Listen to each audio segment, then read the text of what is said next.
D'ailleurs, c'est rien du tout, mais la thermogène elle est un peu détendue. Doucement, sûrement, l'inexorable fuite des jours rapproche peu à peu Stéphane Le Diraison du départ de son premier Vendée Globe. Pour cet ingénieur, l'orientais d'origine, la mer a toujours fait partie du quotidien.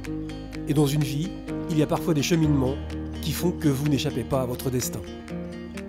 Ça paraît dingue de dire ça, mais j'ai commencé à rêver sur cette course à partir de l'âge de 15 ans. Le lien il a été fait par Alain Gauthier et Jean-Luc Vandenet, qui étaient mes voisins de ponton, que je suivais avec beaucoup de passion. Et il y avait une espèce de lumière qui s'est allumée dans ma tête qui me fait me dire, mais je ne sais pas comment. Tout ça ne me paraît pas très raisonnable, mais j'y serai un jour. Du rêve à la réalité, ou comment Stéphane Le Diraison se retrouve plongé dans l'ambiance de la plus folle des courses autour du monde en solitaire. C'est assez saisissant et je pense que c'est magnifique de voir cet engouement populaire qui souligne l'intérêt pour la voile évidemment, enfin pour cette course, mais au-delà pour l'aventure humaine. Donc je pense que c'est vraiment magnifique cette épreuve, il faut la préserver. Comme ses 28 autres camarades de jeu, Stéphane doit encore répondre à un certain nombre de sollicitations jusqu'au départ. Bonjour les enfants, ah bah dis donc c'est sympa ça.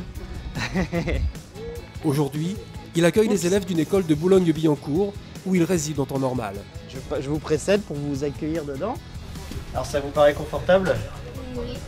Ouais? Non. Non?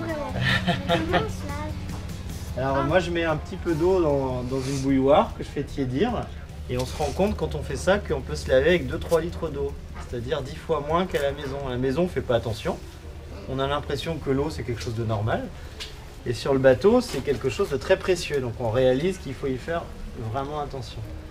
Je trouve que cette course a de sens et elle est belle que parce qu'on la partage avec le public, où on rêve tous ensemble.